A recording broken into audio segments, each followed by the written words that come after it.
Morning, guys. Today we're doing Jeremiah 41, and I think maybe instead of a life lesson today, we're going to do just a little history lesson here. I was studying, I was reading this here this morning and studying, and I noticed in verse 12 it says that they found him by the great pool that is in Gibeon.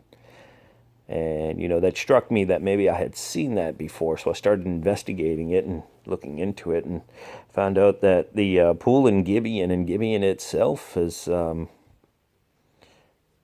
used a few different times in the Bible. Gibeon actually means hill city. So I can understand why Ishmael and his men have fled there. Because of course, it's hard to fight with hills. It's hard for people to attack you, especially if you get the upper hand, if you get on the top of the hill and people are coming up.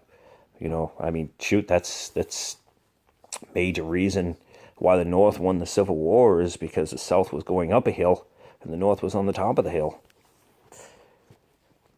And they couldn't overcome. But Gibeon itself it means hill city. And particularly in this verse, it mentions the pool at Gibeon, and this is a pretty unique thing. This pool was actually 40 feet wide and 30 feet deep, and they didn't have the machinery and stuff that we have today to construct this. They did this all by hand and whatever carts they could make and stuff like that. I think that's pretty amazing. These pre-BC times, they were able to do this. The pool had 90 stairs in it. We see many times it mentioned in the Bible, and what would happen is, especially two kingdoms, when they would come together and they would talk at the pool, one would sit on one side, the other would sit on the other side. You see, that this city Gibeon is just about 5 miles away from Jerusalem, mentioned over at least 30 times in the Bible. It's mentioned in 2 Samuel, Joshua. We read it in Isaiah. We read it at least 3 times in Jeremiah. We've heard about this little city or the pool. It's mentioned in 1 Kings, mentioned in 2 Chronicles, mentioned in Nehemiah, and more.